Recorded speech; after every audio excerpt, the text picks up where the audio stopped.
बेहतर प्रश्न लिया हूं। हम लोग इन दोनों प्रश्न को देखते हैं। आप इस तस्वीर को, इस आकृति को देखिए और जो कहा जा रहा है उसके अनुसार आपको उत्तर देना है। इसको बढ़िया से लेना है। आप इस आकृति को ठीक से देखिएगा तो ये सवाल आपसे बन जाएगा। आइए देखिए, एक वृत्त का इसमें कॉन्सेप्ट आना चाहिए, एक चतुर्भुज का कॉन्सेप्ट आना चाहिए, एक त्रिभुज का कॉन्सेप्ट आना चाहिए। ये प्रश्न आसानी से बन जाए। आइए सबसे पहले एरिया ऑफ शेडेड रीजन, मतलब ये छायांकित भाग का आपसे क्षेत्रफल पूछा जा रहा है। ये है, ये आकृति है। इस आकृति से जो छायांकित भाग है इतने का आपको क्षेत्रफल पूछा है। सबसे पहले ये देखिए, तो यदि हमको ये पूरे आकृति को हम देखते हैं तो एक चतुर्भुज मुझे समझ में आ रहा है, और इस चतुर्भुज के अंदर में मुझे ये समझ आ रहा है कि इसके अंदर एक वृत्त है। यदि हम ये करें कि इस पूरे आकृति का क्षेत्रफल निकाल लें और इस अंदर वाले वृत्त का क्षेत्रफल घटा दें तो हमें वही प्राप्त हो जाएगा जो हमें पूछा जा रहा है छायांकित भाग। आइए, और ये चतुर्भुज कैसा बन रहा है ये समझना है। आप देखिएगा, ये भुजा और ये भुजा समांतर है और ये दोनों भुजा से कोई मतलब नहीं है। जब दो भुजाएं किसी भी चतुर्भुज का समांतर मिल जाए या चतुर्भुज के भुजाओं के एक युग्म समांतर हो जाए, उस चतुर्भुज को हम लोग कहते हैं ट्रेपेजियम, समलंब चतुर्भुज। और समलंब चतुर्भुज का आप क्षेत्रफल जानते हैं। समलंब चतुर्भुज का क्षेत्रफल आप लोग जानते हैं। समलंब चतुर्भुज का क्षेत्रफल होता है 1/2 समांतर भुजाओं का योग ऊंचाई। आइए, 1/2 समांतर भुजा में एक भुजा ये है जिसकी लंबाई 13 है, एक भुजा ये है जिसकी लंबाई 7 है, और ऊंचाई आप कहिएगा तो कितना कहिएगा। देखिए, तो ये एक वृत्त है और ये वृत्त किसका काम कर रहा है? व्यास का। और हम लोग जानते हैं कि व्यास वृत्त में अनगिनत होती है। इस व्यास को यदि हम उल्टा करके ऐसे कर दें तो क्या व्यास की लंबाई नहीं बदलेगा? लंबाई नहीं बदलेगा, वही होगा, ये 7 होगा, यहाँ ऊंचाई वही था। यहाँ ऊंचाई के रूप में क्या दीजिएगा? आइए, 1/2 हम लोग जानते हैं बोलबांस के अनुसार पहले ब्रैकेट की क्या करते हैं, 13 7 20 गुना 7 10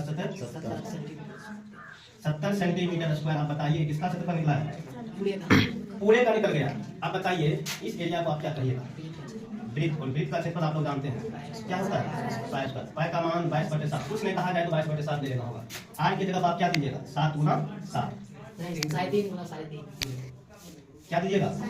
3.5 गुना 7/2 गुना 7/2 कर दें, 2 से 7 से काट दीजिए, कितना बार में करेगा? 11 से 77/2। 77/2 में भाग दीजिएगा तो कितना हो जाएगा? 2 3 6 2 8 16 2 5 10। कितना सेंटीमीटर? इतना तक कर लिए तो बताइए क्या इसका अब शेडेड एरिया का क्षेत्रफल पता चलेगा? क्या कीजिएगा, कुल हो गया और कुल में जिसको घटा दीजिएगा तो मिल जाएगा। कहने का मतलब 70 में से कितना घटा दीजिएगा? 31.5। 10 में से 5 घटेगा 5, 9 में 60 जाएगा 1, यहाँ क्या बच गया? 6 में से 3 गया 3।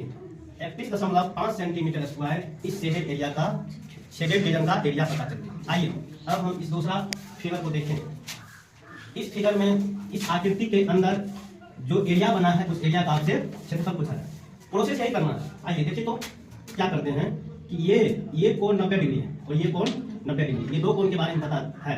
ये भुजा है 7 सेंटीमीटर और ये भी भुजा है 2 सेंटीमीटर। यदि इस भुजा को हम यहाँ से इधर बना दें तो आप देखिएगा एक आयत का रूप लेगा। और आयत की परिभाषा हम जानते हैं, समूह भुजाएं बराबर होती है। जब ये 7 तो ये 7, जब ये 2 तो ये 2। आइए अब एक चीज और देखिएगा, आप यहाँ से यहाँ देखिए, देख पा रहे हैं? यहाँ से यहाँ देखने पर आप पता चलेगा कि ये एक कौन सा त्रिभुज बनता है? समकोण त्रिभुज। और समकोण के सामने वाली भुजा क्या होती है? कर्ण। ये कर्ण मुझे पता है और ये भुजा भी पता है। कितने पता हो गया? यहाँ से यहाँ 5, यहाँ से यहाँ 7, तो पूरे कितना हो जाएगा? यदि हम आपसे यहाँ से यहाँ पूछे कितना हो जाएगा? 12। ये भी भुजा पता चल गया, कर्ण भी पता चल गया। इस भुजा को आप क्या करिएगा? आधार। क्या पाइथागोरस आप लगाइएगा जिससे आधार नहीं निकलेगा? पाइथागोरस करेंगे तो आप क्या करिएगा? कर्ण का स्क्वायर जो होता है, 13 का स्क्वायर जो होता है, लंब का स्क्वायर 7 का स्क्वायर, जो आधार मुझे पता नहीं है तो x मान लो। अच्छा, यहाँ से यहाँ पूरा कितना है? 12 का स्क्वायर। यहाँ ये पता नहीं x मान लो। किसका स्क्वायर? x का स्क्वायर। 13 का स्क्वायर कितना होता है? 12 का स्क्वायर। इधर आगे जाएगा बराबर कितना हो जाएगा? 169 में से 44 घटाएंगे कितना? ये किसका मान निकल रहा है? स्क्वायर को दूसरी तरफ करते हैं तो बन जाता है वर्गमूल। ये 25 का क्या बन जाएगा? ये किसका मान निकल गया? x बराबर क्या निकल गया? और यहाँ इस त्रिभुज की ये भी भुजा पता चल गया कितना? 5 सेंटीमीटर। आइए, जब इस त्रिभुज का तीनों भुजा पता है तो बताइए ये कौन सा त्रिभुज है? समकोण त्रिभुज। और समकोण त्रिभुज का क्षेत्रफल आप लोग जानते हैं क्या होता है? 1/2 गुना बेस इंटू हाइट। बेस के रूप में 5 दीजिएगा और हाइट के रूप में ठीक से 12 दीजिएगा। कितना देना है? 60 दीजिए। कितना मालूम? 100 से 30 सेंटीमीटर स्क्वायर। इस आकृति को कौन सा आकृति कहिए? और आयत का क्षेत्रफल आप लोग जानते हैं क्या होता है? L into B. L के रूप में क्या काम करेगा? बी के रूप में क्या काम करेगा? कितना हो गया? अब बताइए यदि इस पूरे आकृति का हम क्षेत्रफल पूछे तो क्या बोलिएगा? 30, 14, 14 कितना हो जाएगा? इस जो आकृति दिया हुआ है इस पूरे आकृति का यहाँ से यहाँ से यहाँ क्या निकल गया? 44 सेंटीमीटर स्क्वायर। कौन सा ऑप्शन में?